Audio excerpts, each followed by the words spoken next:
Yesterday, Sault College and Laurentian University joined together to sign another academic agreement in support of enhanced student learning. Through this expanded partnership, eligible graduates of Sault College's two-year Social Service Workers Indigenous Specialization Program can now move on to complete a Bachelor of Indigenous Social Work at Laurentian University in an additional 2 years.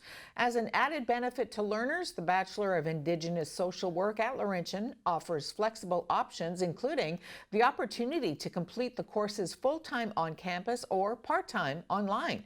To be eligible to transfer into Year 3 of Laurentian University's Bachelor of Indigenous Social Work program, Sault College students must complete their 2-year diploma with a minimum grade point average of 3.0.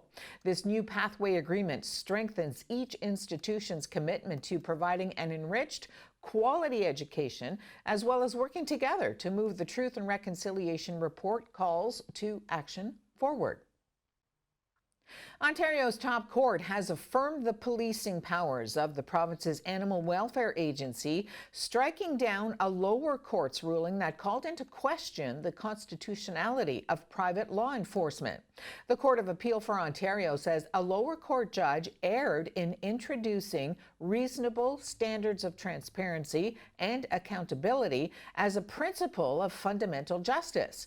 Writing for a 3-judge panel, Justice Robert Sharp says, while it's a good idea and sound public policy to make law enforcement bodies transparent and accountable, it is not constitutionally mandated. The panel also struck down the application judge's ruling that the Ontario Society for the Protection of Animals' powers infringe on the charter right to liberty and security. Sharp noted there are intermediate steps between the OSPCA investigation and a person's potential conviction and imprisonment. A student pulled a gun from his backpack and opened fire at a Southern California high school yesterday, killing 2 students and wounding 3 others before shooting himself in the head on his 16th birthday. Within approximately 16 seconds, it was over, and the gun was not displayed before that. From the time that he withdrew the handgun from his backpack to the time that he was on the ground with a gunshot wound to his head was about 16 seconds. People who were the victims were all waiting for second period to start. So they were just like waiting for their class to start. It was almost as if that's why they were outside in the quad area. It was almost as if it were to happen at like a brunch or lunch, but there was just less people. But like people were just waiting for their class to start. It wasn't like everyone was in a classroom necessarily. Our thoughts and prayers, our condolences to all the victims' families, first and foremost. And I want to reassure all the parents of their kids that go to school here in Saugus that we have their safety at heart. It's our #1 priority.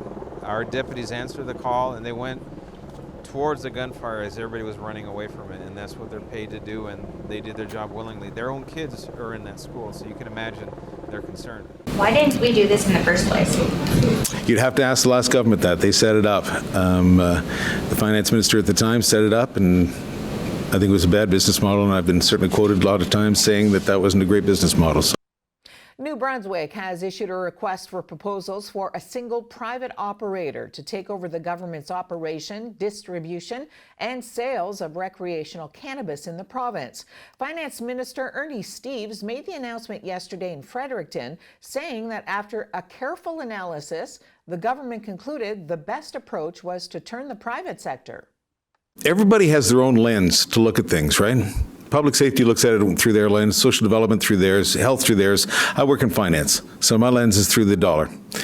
And this was the best way to stop losing money at this point. We're responsible for the taxpayers' money. We have to be prudent with it, and this was the best way to stop losing money is what we saw, and stop the bleeding. The British Columbia government introduced a 10-point plan yesterday to protect youth from the health risks of vaping, including reducing nicotine content in vapor pods, increasing taxes on vaping products, and supporting youth-led anti-vaping campaigns. Health Minister Adrian Dix says youth vaping rates are increasing, which puts young people at risk of serious illness, and it's prompted the government to introduce the most comprehensive vaping plan in Canada. We're taking action in British Columbia.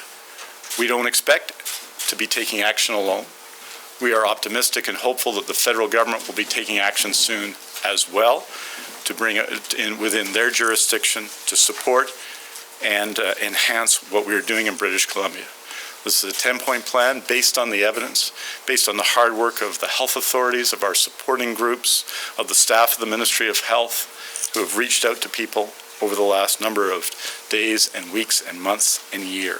I'll be introducing legislation this month and the next week on a new tax rate for vaping products. If passed, this legislation would increase the provincial sales tax, the PST rate, that's applied on vaping products from 7% to 20%. And that will go into effect on January 1st of next year.